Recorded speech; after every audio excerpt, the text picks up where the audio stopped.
레위기 26장 40절부터 46절까지 읽겠습니다.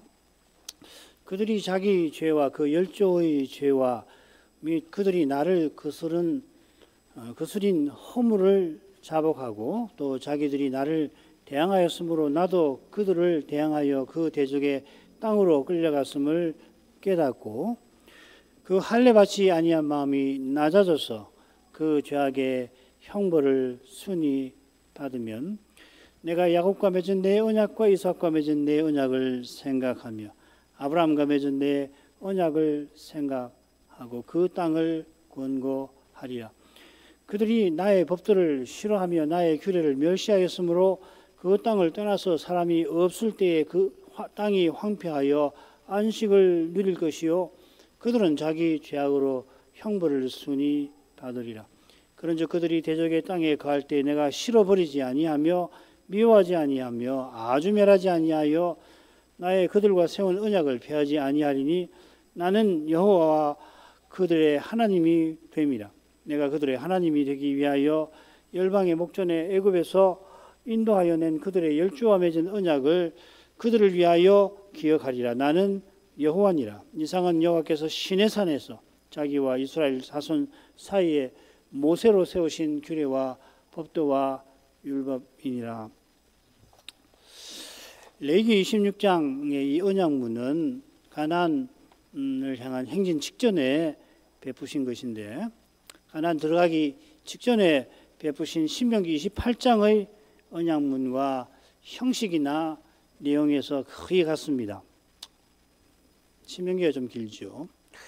이집트에서 건져내어 가나안에 들어가게 하시는 목적이 만왕의 왕을 종주로 모시고 종주이신 여호와의 사명을 명령을 봉신으로서 받들게 하신 극이 있습니다.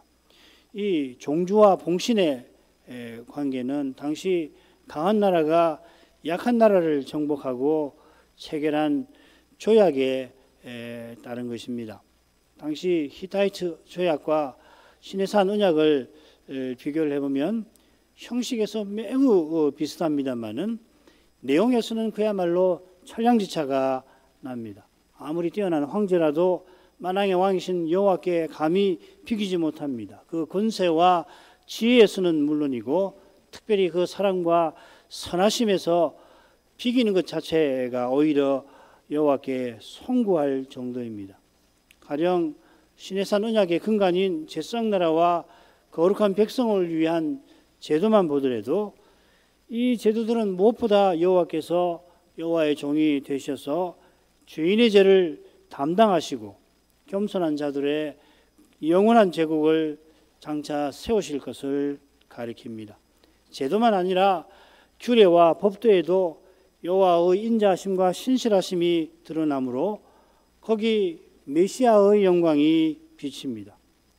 모든 성경이 내게 대하여 증거한다 하는 이 주님의 선언은 참되고 진실할 뿐 아니라 차라리 거룩하고 신비합니다. 여호와께서 행하시는 일마다 신실하시고 이루시는 행사마다 인자하시니 거기 일마다 메시아의 영광이 드러나는 것입니다. 이것이 바로 하나님의 영광을 아는 빛이 그리스도의 얼굴에서 비친다 하는 뜻이기도 합니다. 여호와께서 히타이트 조약과 형식상 유사하게 시내산 언약을 체결하시는 거기서도 메시아의 영광, 지극히 낮아지심으로 그 영광을 드러내신 것입니다. 태초에 여호와께서 아담과 하와에게 말씀을 건네시는 거기서 이미 낮아지셨습니다. 웨스턴 신앙법에서 7장 1절을 읽어보면 지극히 낮아지신 거죠. 하나님과 피조물 사이가 간격이 심히 커서 하나님 편에서 낮추어 주셨으니까 심히 낮아지신 것입니다. 언약문에 메시아의 영광이 비치는데 오늘 살필 본문에서 특히 그러할 것입니다. 셋으로 나눠볼 수 있습니다. 40절, 41절 이스라엘이 포로로 잡혀가서 형벌을 순히 받는다는 거고 42절이 한가운데 나오는데 여호와께서 언약과 그 땅을 기억하신다는 거고요. 43절부터 45절은 이스라엘을 버리지 않고 언약을 피하지 아니하고 기억하신다. 뭐 이런 내용입니다. 가운데 여호와께서 그 언약과 그 땅을 기억하시겠다 하는 약속이 나오고 앞뒤로 짝을 이루는 내용이 나올 겁니다. 첫째 부분과 셋째 부분에 공통되는 낱말, 비슷한 표현들만 보아도 둘이 짝을 이루는 것을 금방 확인할 수 있는데 한번 대기 돌아가셔서 공통되는 낱말이 있나 표시를 해보시고 또 비슷한 말, 표현, 열조가 나오는데 사실 다른 낱말입니다. 그런데 뜻은 같아요. 자, 이렇게 줄거리를 살피는 데는 중요한 이유가 있습니다. 번역대로 하자면 41절은 조건절이죠. 그래서 41절은 뭐 한다면, 순위 받으면 이렇게 끝납니다. 이스라엘이 포로 잡혀가서 형벌을 순위 받으면은 그 조건에 따라서 그렇게 조건을 채우면은 여호와께서 언약과 약속의 땅을 기억하실 것이다. 이렇게 읽히지요. 그런데 같은 내용이 순위 형벌을 받는다 하는 내용과 표현이 43절에서는 조건으로 나오지 않지요.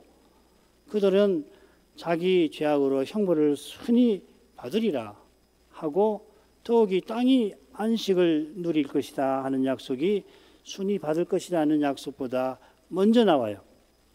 41절대로 하면은 순위 형벌을 받으면은 내가 땅을 기억하여 안식을 누리게 하리라 하신 것이 됩니다만은 43절은 42절에 여호와께서 언약을 기억하셔서 일어나는 일들로 나옵니다. 여호와께서 언약을 기억하시니까 땅이 안식하게도 되고 백성도 회개하게 되는 것입니다. 자, 이런 내용이 이미 다섯째 저주, 지난 시간에 살핀 이 저주 한가운데 34, 35절에 나왔지요. 포로 귀환은 물론이고 무릇 모든 구원은 오직 은혜에 달려 있습니다. 우리가 믿어서 구원받지만 우리의 믿음은 수단이지 근거가 아니요. 마찬가지로 공로가 아니라 회개와 더불어서 믿음은 오직 은혜의 선물인 것입니다. 자, 먼저 첫째 부분 읽지요. 그들이 자기 죄와 그 열조의 죄와 및 그들이 나를 거스린 허물을 자목하고 또 자기들이 나를 대항하였으므로 나도 그들을 대항하여 그 대적의 땅으로 끌려갔음을 깨닫고 그 할례 받지 아니한 마음이 낮아서 그 죄악의 형벌을 순히 받으면은 이 40절은 사실 그런데 하고 접속사가 나오는데 번역은 안 됐습니다. 그런데가 좋은지 그리고가 좋은지 영어 역본을 보면 둘로 나뉘어요. 사실 가리기가 쉽지는 않습니다. 그 이유가 다섯째 저주의 내용에 있을 겁니다. 이스라엘이 여호와와 대항하여 여호와께서 그들을 대항하실 겁니다. 그 결과로 이스라엘이 열방 중에 망할 것입니다마는 그러는 중에 여호와께서는 그들이 허문 언약을 이루시지요. 그게 34, 35절입니다. 그러니까 여호와께서 언약을 이루시는 사실에 비춰보면 이어나온 내용은 그리고가 자연스럽고 그들이 망할 것이다 하는 사실에 비추면은 그런 데가 더 좋습니다. 어떤 편을 택하든지 은혜의 거룩함을 놓쳐서 안 될 겁니다. 문맥에 뭐가 자연스러운가 그건 의당 살펴야 합니다만 당연합니다만은 그보다 당연한 것은 심판하시는 여호와께서 구원하시는 이 신비를 놓치지 아니하는 겁니다. 성경을 쫙 읽을 때 이걸 꼭 쥐어야 한단 말이죠. 이것이 복음에는 하나님의 의가 나타난다. 로마서 1장 17절 말씀의 핵심이고 로마서의 이 사도의 구원에 있어서 핵심이죠. 하나님이 아들을 십자가에 아끼지 않고 내어주신 까닭에 이게 하나님의 의 아닙니까? 죄인을 의롭다 하실 때에 오히려 의로우실 뿐만 아니라 더욱 그러하십니다. 죄인을 의롭다 이것만 봐서는 아니 죄인을 의롭다고 하면 그 불의한 거 아닌가 그렇게 생각할 수 있지만 오히려 의로우실 뿐만 아니라 더욱 그러하시다 할 수 있습니다. 요컨대 이제 살필 말씀은 여호와께서 장차 여호와의 종이 되셔서 행하실 뜻과 붙어 있는 것입니다. 포로 잡혀간 그들이 자복할 겁니다. 그들이 자기 죄만 아니라 그 열조의 죄도 자복할 것입니다. 다니엘이 예레미야의 예언 곧 하나님 말씀이 곧 이루어지겠다 이루어질 것을 깨닫고서 열조의 제도 자복하면서 약속대로 이스라엘의 포로를 돌이켜 주실 것을 구합니다. 다니엘이 열조의 죄를 자복한 것은 그가 하나님 언약을 잘 깨달았던 것입니다. 오실 메시아께서 하늘에 계신 우리 아버지여 이렇게 부르라고 하시면서 아버지께서 우리의 죄를 사하여 주옵소서 이렇게 간구하라 가르쳐 주셨는데, 다니엘도 여호와께서 이집트에서 건져서 제사장 나라와 거룩한 백성 삼으신 그 뜻에 자기 백성이 자기 열조가 얼마나 거슬러 행하였는지를 철저히 깨달았던 것입니다. 이사야도 여호와의 거룩하신 영광을 하늘에서 배웠을 때 내가 입술이 부정한 자로서 입술이 부정한 백성 중에 거하면서 만군의 여호와이신 왕을 배웠습니다. 그래서 나는 망하게 되었다 고백하지 않았습니까? 나만 예수 믿고 천당 가면 그만이라 하는 이런 태도는 참된 믿음에 부족합니다. 아주 특징적으로 예수 믿고 천당 이렇게 표현했지만 표현은 다르지만은 그럴듯하지만 결국은 이런 신앙이 얼마나 많은지 모릅니다. 참된 믿음은 함께 그리스도의 몸답게 그리스도를 드러내고 머리신 그리스도께로 자라나가는 그 거룩한 사명을 한시도 잊지 못할 것입니다. 포로 잡혀간 이스라엘이 자기 열조의 제도 자복하는 것은 오실 메시아와 그분의 거룩한 사회를 멀리서 바라본 것입것입니다. 그들의 죄와 그들의 열조의 죄가 어떤 것인가 여호와께서 분명히 지적하시는데 그것이 나를 거스린 허물이라는 표현입니다. 이 허물이라고 새긴 낱말 히브리 말로는 마알이라고 읽고요. 거스린이라고 새긴 낱말은 동사인데요. 마알입니다. 동사가 앞에 길거든요. 우리말로 하면 똑같은데 동사는 마가 장음입니다.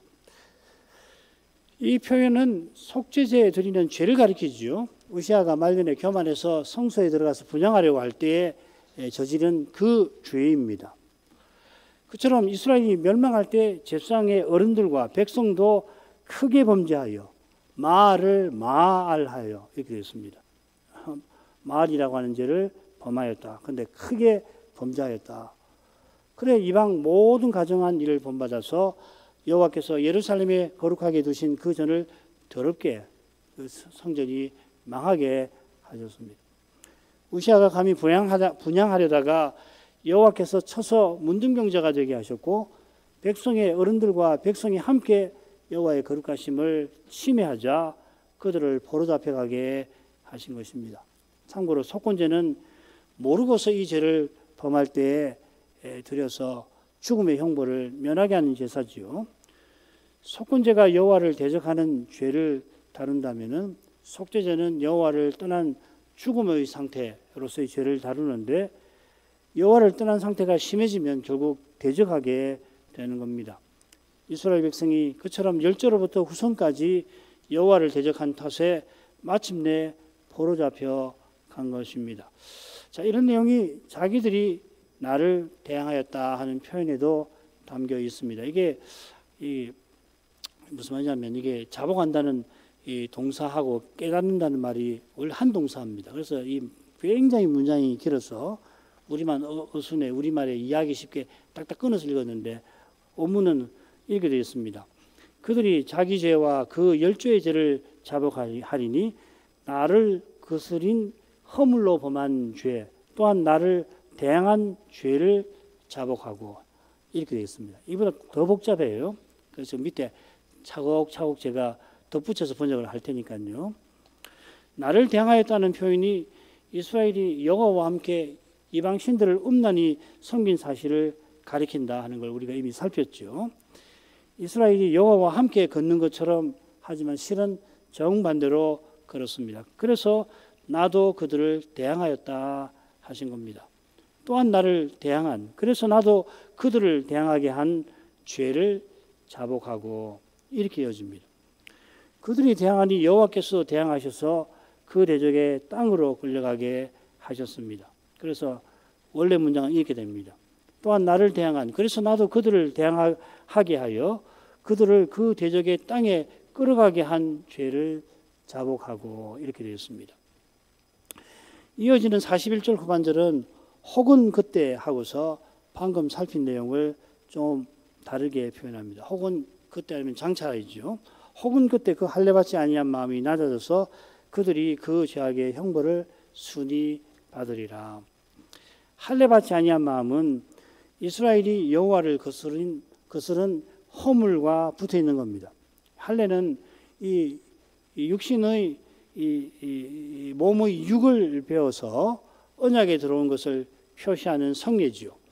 이 육은 여호와께서 더 이상 사람과 씨름하지 아니하시는 상태, 창세기 6장 3절에 있는 상태인데, 정결법전은 네 가지 육의 상태, 부정의 상태를 다루고 있습니다. 그러니까 부정의 상태는 인생이 죄와 허물로 죽어 하나님을 떠난 상태를 상징하는 것이죠. 가리키는 것이죠. 이 죄와 관련된 것이 이 속죄제 아닙니까? 거기서 건져서 하나님을 가까이 하며 살게 하려고 하나님께서 언약을 맺어주셨습니다.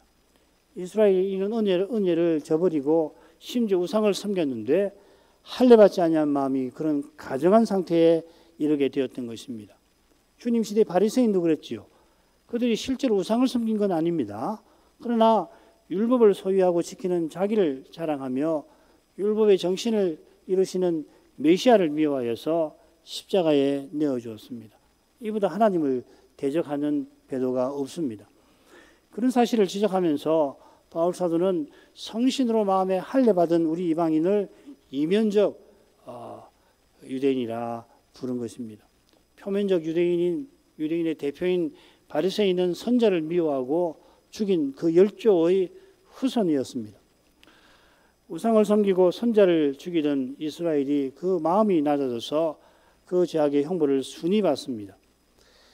한글 개역 성경이나 여러 영어 성경이 이 부분에서 순히 받으면 하고 새깁니다마는 앞선 다섯째 저주에 비춰보면 이런 일이 사람의 경험이나 생각에서는 도무지 일어날 수 없는 일입니다. 마찬가지로 여호와께서 언약의 저주를 경고하실 때 저주하신 일이 장차 일어날 일로 말씀하셨지 순전히 법적인 조건, 만일에 너희가 이렇게 한다면 내가 이렇게 저주를 내리겠다, 순전히 법적인 조건과 거기에 따른 형벌로만 말씀하시지 않았습니다. 회개와 믿음이 타락한 마음에서 절대 나오는 게 아니라 하나님의 자비로우신 은혜에서 생기는 것이듯이 이스라엘이 장차 징계 아래 마음이 낮아져서 형벌을 순히 받는 것도 하나님이 장차 언약 이루실 그 사실에 근거하는 겁니다. 한 가지만 더 생각해 보죠. 이 순히 받는다라고 새긴단 말, 히브리 말로 라짜라는 말이에요. 라차라는 말인데 레위기 언약문에만 5번 나옵니다. 여기만 나옵니다. 3번은 어떻게 나오냐면 이스라엘의 포로 동안 언약의 땅이 안식을 누린다, 이렇게 번역해 놓았고요. 2번은 포로 잡혀간 이스라엘이 형벌을 순히 받는다, 이렇게 새겨 나왔습니다. 이 라짜라는 말은 여호와 하나님이 자기 백성을 사랑하시고 받아주시는 데 자주 씁니다. 아주 특징적인 게 여호와의 종을 내 사랑하는 자 할 때 그 말입니다. 근데 기뻐하는 자일 수 있겠네요. 이스라엘이 포로에서 돌아오는 것을 가리켜서 여호와께서 라짜, 은혜를 베푸신 것이라 합니다. 이런 은혜가 가나안 땅이 안식을 누리는 것이나 이스라엘이 낮아져서 형벌을 순히 받는 데 나타나는 것입니다. 두 번째로 하죠. 이 은혜가 어디서 나오나 두 번째 부분 보십시다. 내가 야곱과 맺은 내 언약과 이삭과 맺은 내 언약을 생각하며 아브라함과 맺은 내 언약을 생각하고 그 땅을 건고하리라. 우리말 번역대로 하자면은 41절에 이스라엘이 낮아져서 순위 형벌을 받으면은 그러면은 여호와께서 언약을 생각하겠다, 이렇게 읽힙니다만은 사실은 여호와께서 먼저 언약을 생각하셔서 돌이키게 하시는 겁니다. 요컨대 앞서 살핀 줄거리처럼 한가운데 나오는 이 구절이 앞뒤로 나오는 내용의 핵심이 되겠습니다. 그 주제가 45, 45절에도 마지막에 나오죠, 그죠? 결론이니까 이 부분을 다시 받아서 거기에 써놓은 겁니다.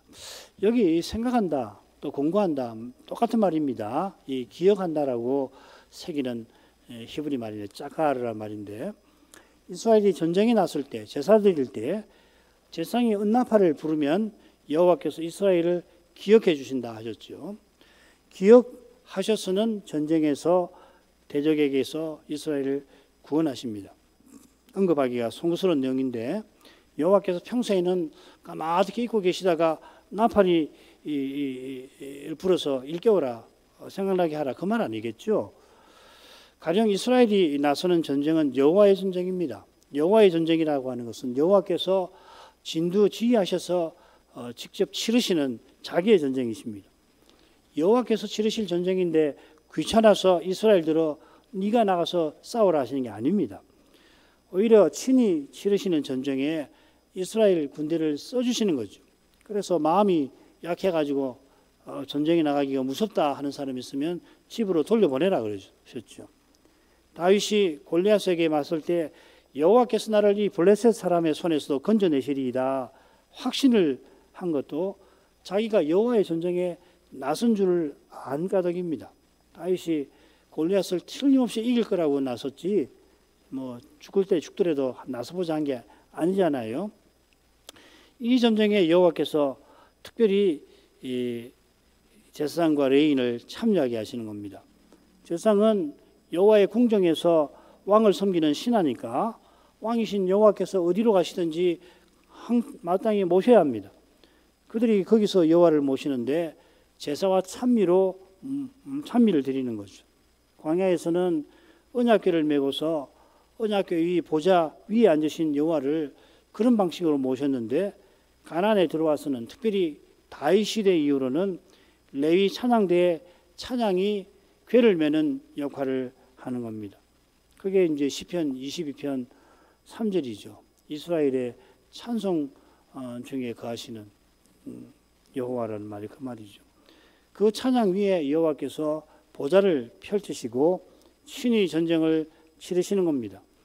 자기 신하들과 백성들에게 친히 여호와의 영광을 드러내십니다. 여기 이스라엘 구원도 있습니다. 이것이 여호와께서 이스라엘을 기억하심입니다. 그처럼 제사 지낼 때에 향기로운 냄새를 기뻐하시며 이스라엘을 더 가까이 이끄시는 것입니다. 거기서 이스라엘의 구원이 이루어져 가는 것입니다. 그처럼 우리가 예배 드릴 때 하나님께서 우리를 가까이 하시며 그 사랑의 영광을 드러내십니다. 우리가 그 영광을 뵙고 하나님의 자녀와 백성답게 변화받습니다. 우리가 찬미의 제사를 드려서 하나님을 가까이 하고 거룩한 삶으로서 하나님을 향합니다. 부활하신 그리스도가 구원의 주로서 이 위대한 일을 행하십니다. 아버지께서 이 그리스도를 통해서 우리의 구원을 이루십니다. 대지상으로서 그리스도는 간구하시며 아버지께서 자기 원수를 물리치실 것을 간절히 기다리십니다. 우리가 그리스도의 몸이니 마땅히 그리스도처럼 아버지를 전부로 모시며 전심으로 바라볼 것입니다. 그러면은 그리스도처럼 아버지를 전심으로 의지하면은 그리스도 안에서 다윗처럼 우리가 주의 일에 쓰임을 받는 것입니다. 여호와께서 친히 구원을 이루십니다. 이스라엘을 이집트에서 건져내실 때처럼 장차도 여호와께서 열조와 맺은 언약을 기억하실 것입니다. 아브라함과 언약 맺으실 때로 돌아가 보면 여호와께서 친히 구원을 이루시는 진리가 환히 드러납니다. 여호와께서 그를 갈대아 우르에서 우상 섬기는 집에서 불러내셨고 언약의 후사를 얻지 못하던 그에게 밤의 이상을 밤하늘에 무수한 별을 보여주시면서 믿게 만드셨고 언약의 후사를 얻고자 했지만은 실패한 그에게 찾아가서 명년 이맘때 이상 낳을 일을 알려주셨습니다. 유대인이 그렇게 자랑스러워하는 아브라함의 순종은 철저히 하나님의 은혜에 있었는데 그처럼 하나님께서 아브라함을 불러 그와 언약을 맺으시고 언약의 후사에 관한 약속을 이루어 주셨던 것입니다. 그처럼 가나안을 주시리라 이라는 약속을 이루려고 이집트에서 이스라엘을 건져내셨습니다. 이런 뜻이 그 땅을 건고하리라 하는 말씀에도 담겨 있습니다. 그 땅은 아브라함과 그 자손에게 주겠다 약속하신 가나안입니다. 이 건고한다라고 새긴 낱말이 기억한다 하는 그 말입니다. 그 땅을 기억하신다 하는 것은 아브라함에게 약속하신 것을 이루시겠다 하는 뜻입니다. 언약의 후사에 관한 약속이 오실 메시아에 관한 것이듯이 그 땅에 관한 약속은 메시아께서 세우시는 영원한 제국에 관한 것입니다. 이 약속을 이루시려고 이스라엘 포로 동안 가나안 땅이 안식을 누리게 하십니다. 이스라엘의 허물로 그 땅이 황무하게 되지만 여호와께서는 그 황무함을 통해서 전쟁이 나서 그 땅이 버림받아서 아무도 농사를 짓지 않지요. 그런데 그 황무함을 통해서 여호와께서는 희년의 규례를 베푸신 뜻을 친히 이루시는 겁니다. 안식년과 희년 내내 가나안 땅에서 농사를 짓지 말라 하셨는데 그 뜻은 메시아의 영원한 제국을 바라보게 하신 데 있습니다. 그들이 영원한 제국을 바라보지 않고 열방과 같이 되려 했기에 열국에 흩어지고 말지만은 여호와께서는 전쟁과 기근과 들짐승으로 황무하게 된 가나안 땅을 안식하게 하시는 것입니다. 이는 하나님께서 장차 세상에 오셔서 십자가 지실 그 일을 향하여 나아가시는 것이기도 합니다. 그다음 마지막 있죠. 그들이 나의 법도를 싫어하며 나의 규례를 멸시하였으므로 그 땅을 떠나서 사람이 없을 때에 땅이 황폐하여 안식을 누릴 것이요 그들은 자기 죄악으로 형벌을 순히 받으리라. 그런즉 그들이 대적의 땅에 거할 때 내가 실어버리지 아니하며 미워하지 아니하며 아주 멸하지 아니하여 나의 그들과 세운 언약을 폐하지 아니하리니 나는 여호와 그들의 하나님이 됨이라. 내가 그들의 하나님이 되기 위하여 열방의 목전에 애굽에서 인도하여 낸 그들의 열조와 맺은 언약을 그들을 위하여 기억하리라. 나는 여호와니라. 이 셋째 부분은 결론답게 이 부분은 셋째 부분의 결론답게 앞선 내용들을 요약합니다. 그들이 나의 법들을 싫어하여 나의 규례를 멸시했다. 이게 첫째 저주의 조건에 나왔지요. 밑에 덮여 보시면 이게 한가운데 나와요. 14, 15절에 나오는데 나의 규례를 멸시하고 마음에 나의 법들을 싫어했다. 이 말은 모든 계명을 그들이 지키지 않고 하나님을 청종하지 아니하고 언약을 배반한 것을 요약한 것이죠. 그죠?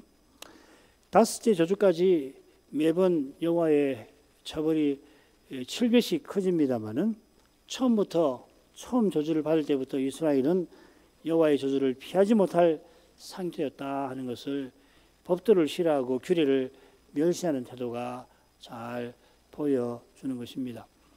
이들이 언약을 배반하여 포로 잡혀갑니다마는 그 땅은 안식을 누리고 저주받은 백성은 순히 형벌을 받습니다. 그 이유가 44절에 나옵니다.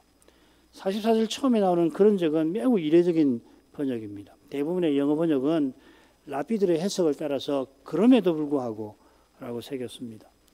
이 역시 40절 처음에 나온다고 말씀드린 그 접속사와 비슷한 겁니다. 한글 개역이 그런즉 한 것은 43절에서 땅이 안식을 누리고 백성이 순히 형벌을 받는 것을 강조한 것이고 영어 번역들이 그럼에도 불구하고 한 것은 이스라엘이 언약을 어겨 포로 잡혀간 것을 강조한 것으로 보겠습니다. 이스라엘이 여호와의 법도를 싫어하고 규례를 멸시하여 포로 대적의 땅에 있지만 여호와께서 싫어하지 아니하시고 멸시하지 아니하십니다. 이게 싫어하지 않으신다 하고 새길 수 있는데 싫어 버리지 아니하시며 같은 말입니다. 이게 한남을 싫어 버리지라는 말이 싫어하여 하고 같은 말입니다. 똑같은 낱말이 문맥에 맞게 조금 다르게 번역이 되어 있습니다. 싫어하지도 멸시하시지도 아니하신다. 그들을 아주 멸하지 아니하시고 언약도 폐하지 아니하십니다. 싫어하지 아니하시는 것이 언약의 복에 나왔지요. 그죠? 11절에 내 성소를 가운데 두고 그들을 싫어하지 아니할 거다. 이스라엘이 폐한 언약을 여호와께서 친히 이루실 것입니다. 그 이유가 나는 여호와 그들의 하나님이 됨이라 선언하신 데 있습니다. 이스라엘은 여호와의 법도와 규례를 싫어하고 여호와를 버립니다마는 여호와께서는 그들을 버리지 않고 그들을 위하여 언약을 이루십니다. 바울 사도가 로마서 11장에서 이 주제를 매우 중요하게 다루죠. 사도의 눈앞에는 유대인 형제들이 시기심에 불타가지고 사도를 당장에 죽이려고 합니다마는 장차는 그들이 시기심에 여호와 그리스도께로 대거 돌이킬 것이라고 사도가 전합니다. 11장에 여러 군데서 나오죠, 그죠? 도표는 참고하시면 됩니다. 하나님이 자기 백성을 버리시지 않는다 하고서 그러면 어떻게 하시는가? 사도 시대에는 그리고 그 이후로 계속해서 유대인들이 희한하게 그리스도를 미워하고 대적하는데 재림 직전에는 대거 돌이키게 하실 것이다. 그렇게 사도가 전했죠. 이방인의 구원이 하나님의 신비한 은혜에 있듯이 은혜로우신 하나님께서 하나님을 저버린 유대인을 버리지 아니하시고 신비한 방식으로 구원하십니다. 이 신비한 일이 사도 시대에는 일어나지를 않지만은 사도는 그 일이 직전에 있을 그리스도의 재림을 바라보며 주께서 주신 그 사명, 이방인 사도의 직무를 끝까지 수행하였습니다. 모세도 약속하신 메시아를 바라보며 기어코 포로 잡혀가고야 말 자기 백성의 끔찍한 현실을 인내합니다. 나는 여호와라 하신 하나님께서 틀림없이 장차 메시아를 보내실 거라고 믿고서 모세는 앞으로 39년 동안 이 크고 두려운 광야에서 완고한 자기 백성과 함께 유리하면서 출애굽의 그 은혜를 마음에 새기고 또 새기게 될 것입니다. 이것이 45절에 나온 여호와의 약속과 붙어 있을 것입니다. 46절로 바로 가죠. 이상은 여호와께서 시내산에서 자기와 이스라엘 자손 사이에 모세로 세우신 규례와 법도와 율법이니라. 이 구절에 담긴 교훈은 우리가 이미 살폈습니다. 특별히 이 시내산에서라고 하는 이 표현이 25, 26, 27장을 묶어주죠. 언약문에 보면 27장, 26장에 보면 여호와께서 희년 규례를 친히 성취하실 약속이 담겨 있고 이 27장에도 이 희년 규례에 관한 내용이 나올 겁니다. 그러니까 이 희년 규례가 거룩한 백성을 위한 제도라고 하는 것을 잘 보여줍니다. 모세로 세우신 이 결국은 이 중보자 안에 그리스도를 가리키는 거죠. 이만큼 하죠. 여호와께서 가나안을 향한 행진 직전의 언약문을 이스라엘에게 베푸셨습니다. 이 언약문은 이스라엘의 먼 장래만 아니라 결국은 역사의 종말에 있을 일도 계시합니다. 그 일은 여호와께서 언약을 기억하시는 겁니다. 친히 여호와께서 언약을 이루시겠다 뜻을 밝히시는 겁니다. 이는 이스라엘이 이미 그랬고 곧 그럴 것이고 앞으로 더욱 언약을 허물 그 죄의 역사와 붙어 있습니다. 바울이 로마서에서 힘써 전한 하나님의 의가 이런 이 죄의 역사와 이 불순종의 역사와 붙어 있습니다. 여호와께서 마침내 여호와의 종으로 세상에 오셔서 십자가와 부활로 옛 언약을 이루셨습니다. 이처럼 의로우신 하나님이 그리스도 믿는 우리를 의롭다 하십니다. 우리를 의롭다 하시는 것은 우리가 하나의 새로운 사람으로 그리스도로 말미암아 성신 안에서 아버지께 나아감을 얻게 하신 것입니다. 이게 하늘 예배에 이르게 하신 것이죠. 이 예배에서 그리스도는 아버지 이름을 우리에게 선포하시고 우리 중에서 아버지를 찬송하십니다. 이것이 여호와께서 이스라엘과 언약을 맺으신 궁극적인 목적이기도 합니다. 이 놀라운 실제가 이 시대 주님의 교회들의 가장 절실한 것일 겁니다. 오늘도 이 은혜를 우리가 더욱 구해야겠습니다. 때를 따라 도우시는 은혜를 이제도 구하겠습니다. 신학교와 신학생들 또 7월 11일에 있을 두 번째 조사 실시를 위해서 기도해 주시길 바랍니다. 기도하겠습니다. 같이 기도하겠습니다. 거룩하신 아버지, 옛적에 이스라엘과 시내산에서 언약을 맺으시고 그 언약을 이룰 길을 친히 내셨습니다. 언약을 세우시는 것도 여호와께서 주도하신 것입니다. 이스라엘은 당시 강대국과도 조약을 맺을 만한 그런 처지가 못 되었습니다. 본래 대제국 이집트에서 노예로 살고 있었는데 여호와께서 아브라함과 맺으신 언약을 기억하셔서 거기서 그들을 건져내 주셨습니다. 여호와께서 모든 나라를 다스리시는 만왕의 왕이신데 세상에서 가장 작은 이 민족을 자기의 특별한 소유로 왕의 특별한 제물로 삼아주신 것입니다.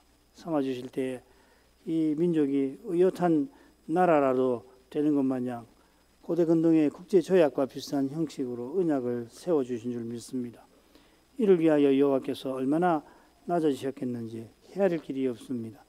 형식에서 비슷하지만 하지만 내용에서 이 세상 어떤 조약에서도 찾아볼 수 없는 그런 거룩하고 고귀한 일을 여호와께서 이스라엘에게 행하셨습니다. 그들이 여호와를 가까이 하는 제사장 나라가 되도록 하늘을 열어서 모세에게 성막의 식양을 보여 주셨습니다. 그처럼 모세를 통하여 세워주신 제사장과 제사의 규례도 얼른 봐서는 주변 나라의 그런 종교 예식과 비슷한 데가 있긴 하지만 그 규례는 죄인이 여호와를 가까이 하는 그 거룩한 길을 보여줍니다. 그 길이 장차 보내실 메시아이십니다. 이 메시아께서 그 규례를 내리시던 여호와이신 사실이 선자를 통하여 더욱더욱 드러나게 하셨습니다. 이사야는 우리에게 한 아기가 나는데 그 아기가 전능하신 하나님이시며 다윗의 위에 앉아 영원히 제국을 세우실 분이라 예언하였습니다. 그런 분이 임마누엘 되시려고 동정녀의 몸에서 태어날 것이라고도 그가 예언하였는데 메시아가 동정녀의 몸에서 태어나는 일도 신비하지만 그러나 하나님이 사람 되시는 일도 못지않게 신비합니다. 어떻게 이사야가 이런 신비를 다 깨닫게 됐는지 오직 성신께서 그를 하늘 어전에 이끌어서 하나님의 이상을 보고 깨닫도록 하신 거기에 그 비결이 있음을 믿습니다. 이 모든 신비가 그러나 여호와께서 여호와의 종이 되셔서 우리 인생대로 거룩하신 하나님을 가까이 할 수 있는 그 길, 그 십자가를 가리키고 있습니다. 이 신비를 이사야가 여호와의 종의 노래에서는 마치 십자가를 직접 본 사람 마냥 전합니다. 성신께서 깨닫게 하시지 않고서 어떻게 사람이 이런 일을 예언할 수가 있나이까. 그처럼 모세에게 성막과 제사장과 제사 규례를 내리실 때에도 성신으로 그 규례에 담긴 이 계시를 비밀을 알리신 줄 믿습니다. 마찬가지로 여호와께서 안식년과 희년의 규례를 세우실 때에도 이스라엘이 메시아의 영원한 제국을 바라보게 하려 하신 것입니다. 얼마나 놀라운 제국인지 조금이라도 헤아릴 수 있도록 특별히 희년 규례를 통해서 그들에게 거룩한 빛을 비추어 주셨습니다. 성막 제도가 그러하듯이 이 희년 규례도 이 세상 나라에서는 꿈에도 생각지 못할 그러한 제도였습니다. 그러나 그 규례가 가리키는 영원한 제국은 그저 땅을 빌린 판 땅을 돌려주고 1년 혹은 2년 내내 농사짓지 아니하여 하면서 성회로 모이는 정도가 아닙니다. 이 영원한 나라는 그리스도가 전부이시고 그 전부 안에 계시는 그런 신비한 세계, 그리스도로 말미암아 하나님이 만유 안에 만유의 주가 되시는 그러한 세계입니다. 그 나라의 그리스도의 영광이 각 백성 각각을 통하여 충만히 드러나서 삼위의 영광이 영원히 더욱 드러나는 그러한 세계입니다. 그리스도가 오셔서 십자가 부활로 말미암아 이 거룩한 세계를 사도를 통하여 알려주신 것을 감사합니다. 이 거룩한 사회에 속하여 그 사회의 거룩함, 곧 그리스도의 거룩한 영광을 드러내고 살아가는 일이 하루라도 있다면, 아니 짧은 순간이라도 그리스도의 거룩하심을 드러낸다면 일평생 이보다 중요한 일이 없겠고 심지어 역사의 의미도 바로 여기에 있다 할 것입니다. 언약문에서 오실 메시아와 그 나라에 관하여 이스라엘에게 알리시면서 친히 황무한 땅을 안식하게 하심으로 희년의 규례를 이루어 주실 것을 계시하신 데서 구원이 오직 하나님의 은혜에 있음을 분명히 알리십니다. 그리스도께서 지금 아버지 우편에서 간구하시며 아버지께서 친히 약속을 이루어 주실 것을 간절히 기다리시는 거기서 이 은혜를 맛본 실질이 무엇인지를 모를 수 없도록 하십니다. 그리스도처럼 저희도 전심으로 성신을 의지하게 하시고 그 인도를 받아 교회와 신자로서 하나님을 간절히 바라며 살아가게 하시옵소서. 이러한 태도가 이 배도의 시대를 식별하고 이기는 그 기림을 모르지 않게 하시옵소서. 조금이라도 사람의 힘과 꾀를 의지하는 이 육신적인 태도를 부인하지 않고서는 누구든지 틀림없이 반드시 넘어질 수밖에 없을 만큼, 그리고 그 무너짐이 심상치 않을 수 있음을 명심하게 하시옵소서. 이러한 은혜를 주님의 교회들에 내려주시옵소서. 예수님 이름으로 기도합니다. 아멘.